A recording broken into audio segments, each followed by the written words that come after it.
I've been interested in non-chronological narrative structures for quite a long time. And once you start thinking about the idea of point of view, I think time shifting, the idea of nonlinear structures or non-chronological structures becomes a real freedom.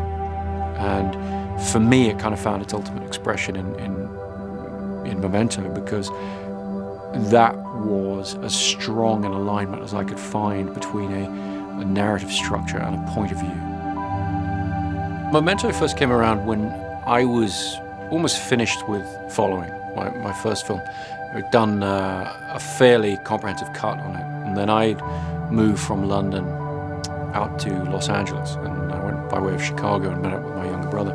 And my dad had a car from when they lived in Chicago that he was giving me, so we drove it out to Los Angeles. And on the course of that drive, my brother Jonah, he told me a story he was working on as a short story. It was this story about this guy with this particular condition where he couldn't make new memories. You know, he was exploring different ways of doing it and thinking about it. And the first thing I said to him was, if you could find a way of writing that short story from the first person, sort of subjectively, that would be an incredible thing. If you could put somebody in the head of somebody who couldn't make new memories, who was suffering from this kind of trouble, that would be amazing. When I came to write Memento, I showed it to Emma, my producer and wife. She certainly found it to be extreme in the demands it was going to place on the audience. Certainly on the page it was very apparent. And my response to that, because it was good to be made to think about that, but my response was, I think I've figured out something I can do, that I know how to do, that I think connects with an audience. I think particularly when you're starting out, it's a bigger risk to be middle of the road in a sense, because there are a lot of great filmmakers who can do that and probably do it better than you can. And so I wouldn't want to say that it's like, oh, I had my gimmick or something, because that isn't how it felt to me. It felt much more something I was passionate about. Otherwise, I don't think it would have worked. But you had to have an extreme point of view to break through. I wrote the script from the first shot of the film to the last shot of the film. I never looked at it in chronological order. I never reordered the scenes to check it or whatever. I always tried to view it as an audience member. So I always viewed it in a linear fashion. I spent a lot of time with the script really trying to make it clear to people, and really trying to make the ending clear, and really trying to have the thing sort of snap together at the end in a particular way.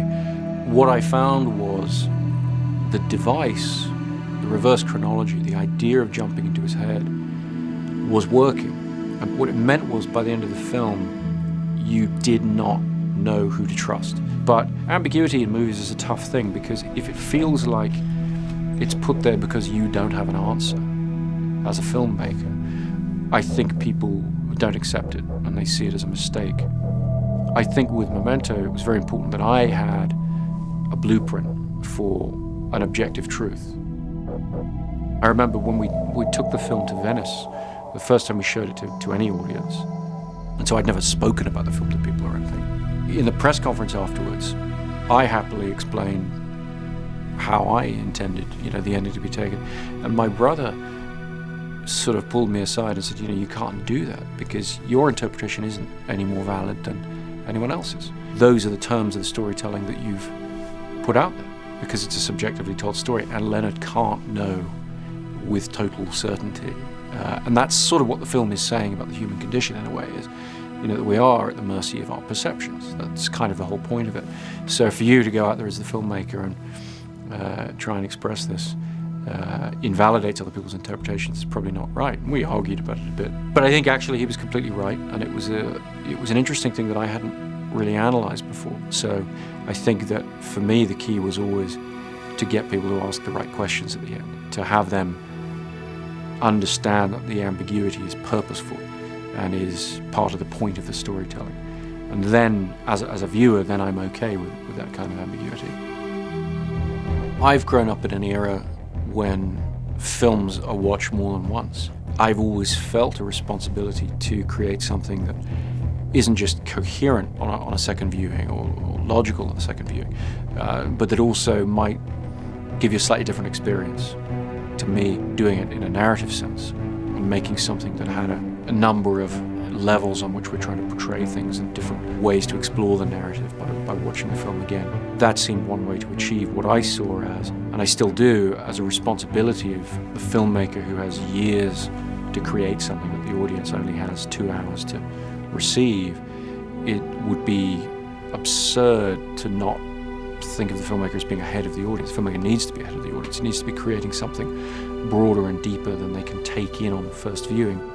When I look back at the leaps I've made in my career and the progression of films, there's no question that Memento was by far the biggest leap I ever had to take. Because however small it might seem as a commercial proposition compared to these big films, you've gone from making a movie on weekends with your friends and your own money to having, name actors who you've seen in huge movies, and then spending millions of dollars of somebody else's money. It's a huge responsibility, and so that's by far the biggest leap from one film to the next that I've had to take in my career, and it was fun. We were able to put together a terrific team of people. Wally Pfister, the director of photography, turned out to be an incredible collaborator and really helped keep the production moving along. We shot very, very fast. We shot in 25 and a half days, and those 5-week shoots are very intense. We had a wonderful production designer, Patty Podesta, great costume designer, Cindy Evans, my editor, Dodie Dawn, in post-production was able to put the film together very, very quickly. It was just a great team of people able to come together and bring an energy and a spirit to the thing that was needed. Guy Pearce, when you look at his performance, and I'm so thrilled with his performance when I look back at the film, he was able to do that under very tricky production situations. We had to move fast. We didn't get a lot of time to mess around with things. It all required an incredible amount of energy. It was a lot of fun, but it was an intense experience. For people starting out who would be engaging in the same sort of level of filmmaking or looking for the same opportunities, really the thing we learned from it is to stick to your guns, is to have a really strong point of view on what it is you're going to do. Eventually, something good will come of it.